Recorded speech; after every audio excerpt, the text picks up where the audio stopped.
Hey everyone, Ricardo here. We had quite a few things pop up this weekend. Let's take a look. Mardu Charm is quite the sweet instant.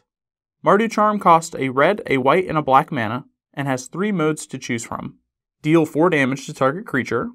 Put 2 1/1 white warrior creature tokens onto the battlefield. They gain first strike until the end of turn. Or target opponent reveals his or her hand. You choose a non-creature, non-land card from it, and they have to discard it. This card is so versatile. The warrior option is a sweet combat trick because the warriors have first strike and can leave you in a spot where you kill an attacker and you can also retaliate. 4 damage to target creature is a pretty serious amount of damage. We have seen what Mizzium Mortars can do when it comes to scary 4-drops. Also, this card is going to work very well against the control matchups for a Mardu style deck. Mardu decks are going to be straight aggro decks that get in with guys as fast as possible, and this charm can strip your opponent of any removal or counter magic they have to slow you down, and you can do this on their draw step. Next, we have Temur Charm, which costs a red, a blue, and a green mana, and has 3 modes to choose from. Target creature you control gets +1/+1 until the end of turn. That creature fights target creature you don't control. Counter target spell unless its controller pays 3. Creatures with a power of 3 or less cannot block this turn. This card is quite interesting because it provides 2 aggressive options and a strictly defensive option. The trick of fighting creatures at instant speed is quite strong, especially with how many 4/4s and 5/5s Temur colored decks will have. Making creatures the power of 3 or less unable to block also helps Temur make combat more favorable because your creatures will innately be bigger. We've also seen what Mana Leak is very capable of doing, but for 3 mana and its unsplash ability, we will see Temur players ponder the use of this charm for the next few weeks. Savage Knuckleblade is probably one of the fiercest creatures we will see in this set by a very wide margin. Now it might be a bit early for me to say that, but look at this beast. He's a 4/4 for 3 mana. That's huge. He also has 3 always relevant abilities. You can make him bigger for 3 mana, you can save him from spot removal for 3 mana, and you can give him haste for 1 mana. That's a lot of different abilities, but they all work so well off of one another. He's quite the monster to have to deal with because he can just become a 6/6 and tango with any creature that might block him.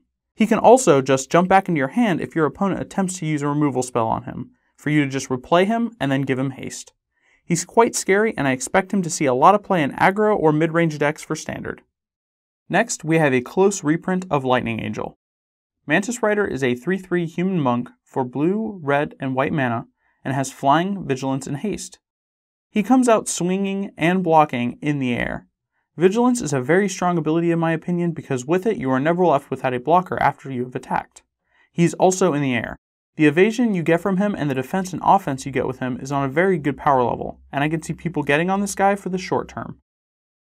Rakshasa Death Dealer is a pretty sweet 2-drop.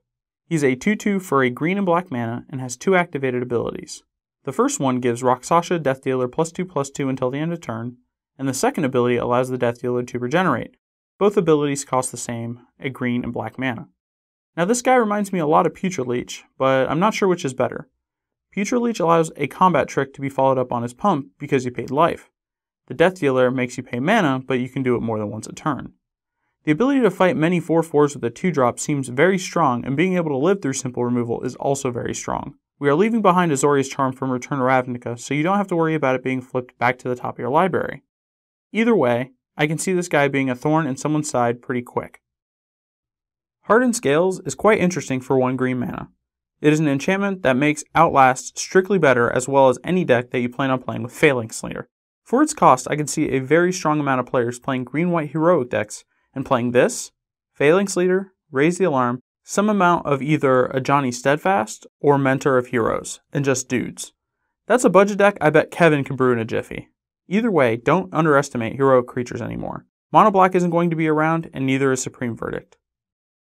We have finally seen every one of the Wedge lands. They all come into play tapped and provide any of the 3 of the Wedge's colors to your mana pool. In Shards of Alara, we saw the same type of lands see some play in most decks. The complete mana fixing with 1 land is really good, and even if it does come into play tapped, you still get every color you need with just the 1 land.